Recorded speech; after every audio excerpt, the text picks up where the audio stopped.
Happy Friday, the 1905 studios coming back at you in the library here at the church. And part of the reason I'm in here is I kind of want to reference a little bit of the things that are in here because this past week marked the passing of Al Martin at 92 years old. And for some of y'all, you're going to recognize that name immediately. For some of you already know one of the great, most significant spiritual blessings in your life, in your development and discipleship. Al Martin used to come into here quite often in the 60s and 70s. For those who don't know who he was a noted Reformed Baptist pastor with deep roots on both sides of the pond, if you will, and an incredible influence upon some of the most significant, um, servants of Christ Church in America and the UK in the past 50 years or so.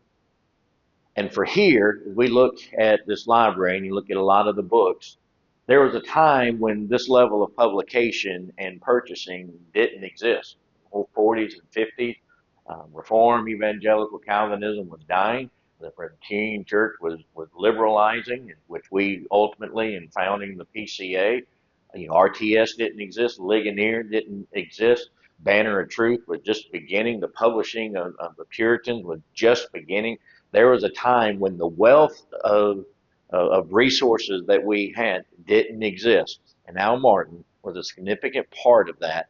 And the revival that was in the 60s and the 70s here in Yazoo City was also a significant a part of that. The missions, the ministries, and the support that came out of this place, the honoring of Al Martin and the stories that have been being posted by many different leaders of the church today will point to a sermon that was preached at Chula, point to a sermon that was preached in Yazoo City, or revivals that were in Yazoo City that were developed through his ministry as he was coming in. And so that brings me to think to myself, well, what is the next coming generation?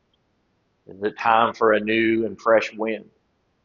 Sunday, we are looking at the Beatitudes and blessed are those who hunger and thirst for righteousness. Are we hungering and thirsting for renewal and revival of robust evangelical Calvinism and the gospel of a recognition of the grace of God and the power and certainty of God's sovereignty in our lives? We have been showered with untold and unbelievable blessings of God and grace in this part of the world. It's just a silent, unknown, and unrealized impact that only glory is going to testify to the work that God has given. Are we stewards of it? Are we praying for more? Why not here? Why not again? See you Sunday.